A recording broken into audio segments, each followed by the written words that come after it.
How about that? Don't tread on me. Yeah. Our founding fathers had the solutions to the problems that we face today. The following words were penned by Thomas Jefferson and were the opening statement of the Kentucky Resolutions. Resolved, that the states are not united on principle of unlimited submission to their federal government, but by a compact of a constitution. They constituted a federal government for special purposes, delegated to that government certain definite powers, reserving each state to itself the right to its own self-government. And that whensoever the federal government assumes undelegated powers, its acts are unauthoritative, void, and of no force.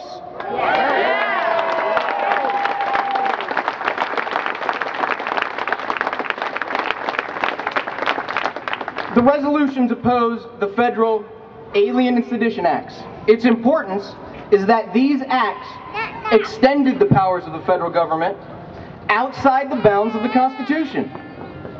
The resolutions argued that the Constitution was a compact among the states. Therefore, the federal government had no right to exercise powers not specifically delegated to it, and that if the federal government assumed such powers, acts under them would be void.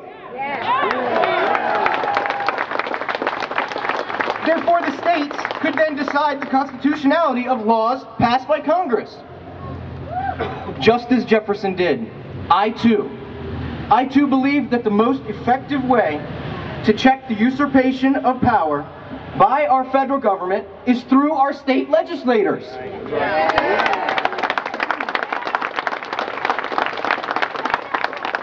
Although the 17th Amendment removed a major check of federal legislation by the state legislature's representatives, we the people must peacefully focus our pent-up energy with laser point precision on the target that is the state legislature.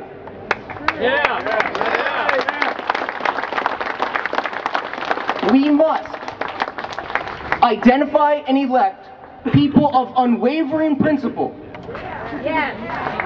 who will together tell the federal government to stick to the restricted authority that we the people consented to in our Constitution.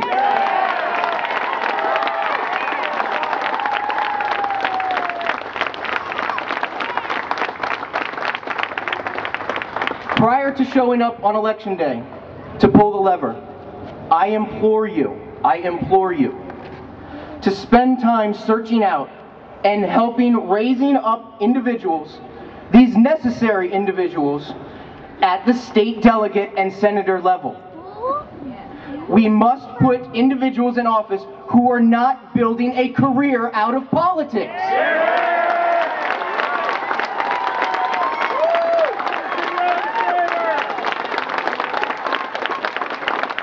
Career politicians will continue to make well-intentioned promises, but will always be beholden to the groups that can get them elected again.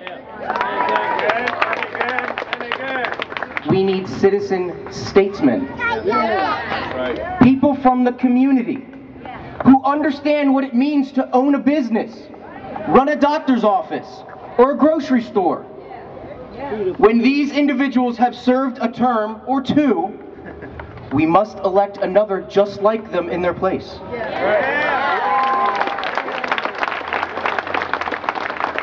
These individuals should never be in a position of compromise, because their goal is to preserve our principles and liberties, not be reelected.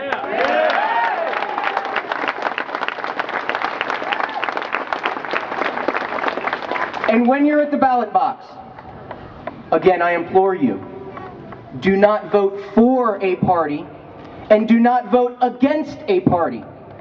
We citizens must experience a paradigm shift. That's right. Vote principle. One that frees us to vote our conscience, not the lesser of two evils.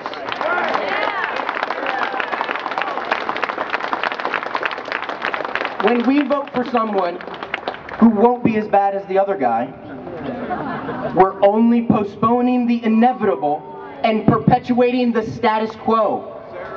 We must suspend this cycle now.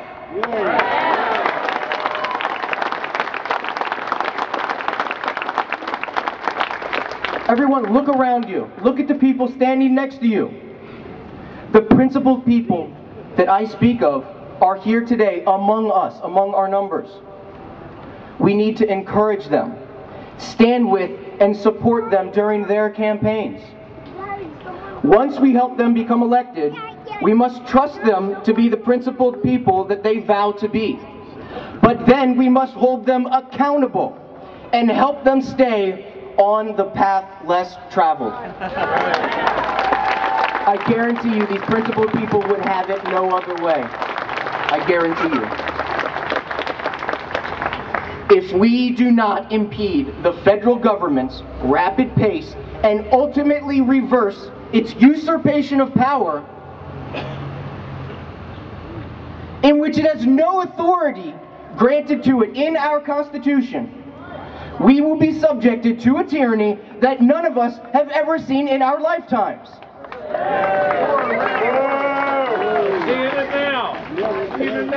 We have the very real potential of frightening times just ahead of us.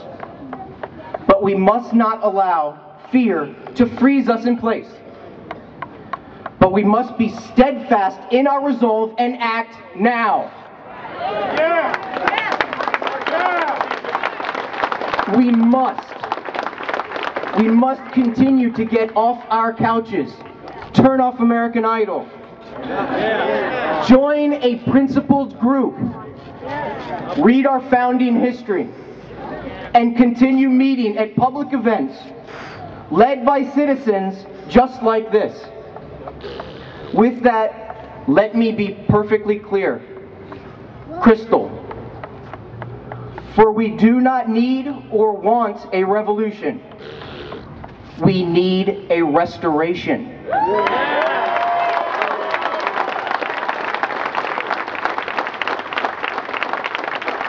A restoration, I may add, of our founders' vision. A revolution will forever fracture the very goodness that we are.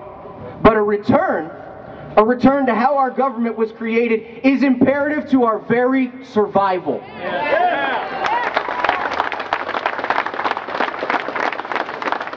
To return, we must better become aware of our charter documents, as well as the general discourse of that time when they were written and ratified by the states. Until we are well-informed citizens, we will continue to be fed propaganda by those who willingly control us by misinformation. I'll close with a poem by Milton Mayer that you may know. While you hear this, do not focus on the figureheads of that era or ours, but recall the snowballing events that began in the fall of 2008 and have gained unprecedented momentum since then. In Germany, they came first for the communists, and I didn't speak up because I wasn't a communist. And then they came for the trade unionists, and I didn't speak up because I wasn't a trade unionist. And then they came for the Jews, and I didn't speak up because I wasn't a Jew. And then they came for me. And by that time, there was no one left to speak up.